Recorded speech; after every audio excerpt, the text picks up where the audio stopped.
안녕하세요. 영어신 조입니다. 오늘은 다시 월요일이 돌아왔네요. 비도 많이 오고 하는데, 힘내시기 바랍니다. 우울해하지 마시고, 파이팅 하십시오.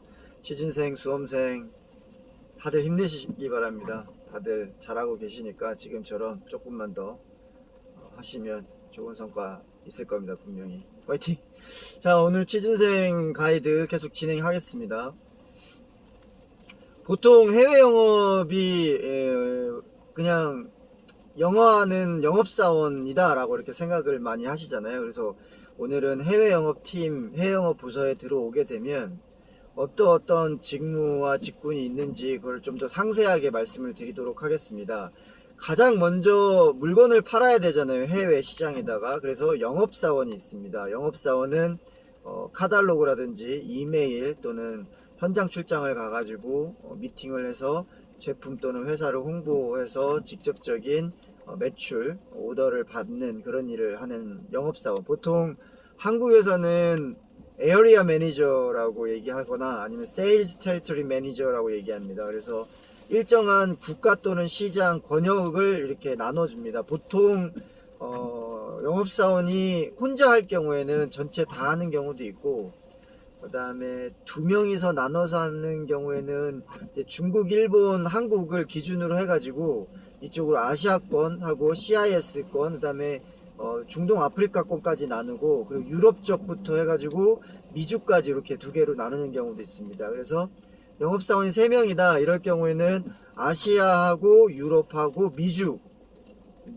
미국, 캐나다, 멕시코, 브라질, 아르헨티나, 칠레, 페루, 이렇게 중남미 쪽으로 이렇게 3개로 나누고, 그리고 좀 더 많다 그러면 미국 북미 쪽, 그 다음에 중남미 쪽 나누고, 그 다음에 아시아권 나누고, 그 다음에 CIS권, 중동 아프리카권, 유럽권, 이렇게 4개에서 5개까지 이렇게 나눠서 진행을 합니다. 근데 이 영업사원들은 말 그대로 그 바이어들 상대해서 오다를 받는, 매출을 늘리는, 확대하는 그런 일을 하는 사람이고요.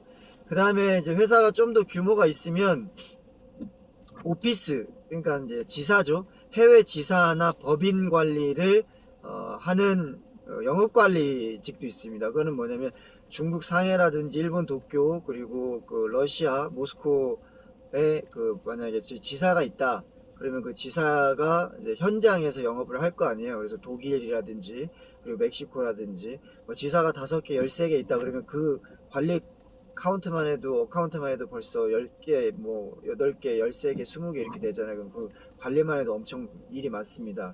근데 이 영업 관리에 대한 부분은 인력 관리를 하는 게 아니라 오피스 지사 관리입니다. 그렇기 때문에 그 출장 나가 있는 그 주재가 있습니다. 주재원, 그러니까 그 법인 대표죠. 그 현지 국가 그 법인 대표하고 이제 코레스를 진행합니다. 그래서 이메일을 교신한다든가 아니면은 뭐 화상 미팅 또 전화를 통해서 현재 그 매출 상황은 어떤지, 그다음에 향후 그 매출 전망은 어떤지, 현재 시장은 어떠한지, 어려움은 없는지, 어려움을 극복한 사항은 뭐가 있는지, 그다음에 시장의 그 피드백은 어떤지, 신제품은 뭐가 필요한지, 인허가 관련해서는 지금 새로 인허가를 신규로 해야 되는 건 뭔지, 아니면 갱신해야 되는 건 뭔지, 이런 것들을 전체적으로 관리하는 그런 지사관리 그 영업사원이 있습니다. 관리형.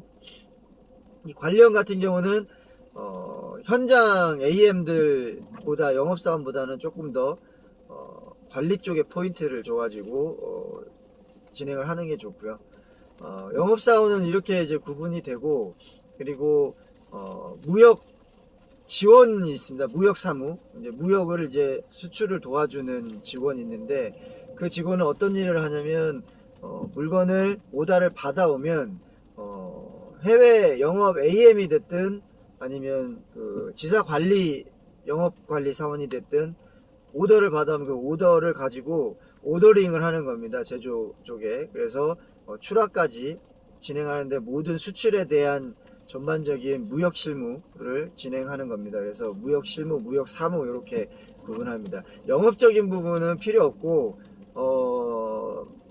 무역에 대해서 가장 핵심적인 파트입니다. 그래서 오다 받아온 거에 대해서 정확하게 생산 쪽에 그 오다, 출하 지시를 내리고 그 지시 받은 거에 따라서 일정에 따라서 출하가 잘 수출이 이루어질 수 있도록 스케줄, 무역 스케줄, 수출 스케줄 잡고 수금이 들어오게 되면 그 수금을 가지고 확인하면 이제 출하 프로세스를 진행하면 됩니다. 근데 혹시 뭐 신용장이라든지 이런 은행 업무라든지 그 다음에 뭐 상공회의소에서 CO 떼야 된다, 원산지 증명서 같은 거 그런 작업에 진행이 돼야 될 때도 지원이 들어갑니다. 여기도 이제 조금 더 회사 규모가 커지면 OEM, ODM, SKD, CKD 이렇게 이제 진행을 하게 됩니다. 이렇게 되면 기본 그 제품 출하, 상품 출하 이외에 저희가 그 주문 발주죠. 그러니까 그 저희와 다른 브랜드에서 저희한테 제조사에서 오다를 해가지고 그 오다를 저희가 만들어서 그쪽 상표, 오다한 그런 브랜드라든지 메이커 그쪽에서 지정해준 상표나 디자인으로 만들어서 제품을 제공하는 겁니다. 그러면 저희 제품은 아니고 그 주문에 대한 생산을 해주는 겁니다. 대행해서. 그럼 그 부분에 대해서도 이제 물량이 굉장히 많을 경우가 많습니다. 그래서 글로벌 대표 브랜드, 세계에서 유명한 브랜드에서 자국에서 생산하면은 원가가 너무 비싸다던가 그러면 이제 조금 더 저렴한 생산국 제조 메이커를 찾아가지고 이제 OEM 또는 ODM을 이제 진행을 하게 되는 거죠. 그래서 그걸 하게 되면 이제 그거에 대한 물량 또는 다이렉트로 가는 경우도 있지만 중간 트랜짓해서 가는 경우도 있고 중간 조립해서 가는 경우도 있고 이렇게 삼각무역을 3자 무역을 할 때도 있고 4자 무역을 할 때도 있습니다. 그래서 이게 복잡하기 때문에 그럴 때는 무역사무도 상품 직수출이 있고 OEM, ODM 쪽으로 또 있습니다. 그래서 이렇게 있고 여기서 좀 더 조직이 커진다 그러면 이제 마케팅 조직이 있습니다. 이제 마케팅 조직은 홍보 마케팅이 가장 우선적으로 필요하고 홍보 마케팅은 제품을 판매하는 데 있어서 필요한 모든 전반적인 영업을 지원하고 홍보하고 브랜드 노출하기 위한 그런 마케팅이 있습니다. 그래서 그런 게 있고 여기에서 좀 더 마케팅적으로도 확대가 된 조직이라고 하면 전략 마케팅이라고 해서 시장에서 필요한 니즈가 무엇인지 영업사원들은 이제 실매출을 하기 위해서 이제 전투력이 현장에서 이제 집중이 돼야 되는 부분이기 때문에 거기에다 집중시키고 그런 시장 피드백이라든지 신제품 개발이라든지 기존 제품의 개선에 대한 부분이라든지 아니면 전략적으로 어떤 프로모션을 통해서 마케팅을 진행을 해가지고 영업에 매출에 도움을 줄 건지에 대해서 이런 것들을 다양하게 고민하는 부분이 있습니다. 그래서 크게는 세 가지로 구분이 된다. 영업사원 그리고 무역사무, 마케팅.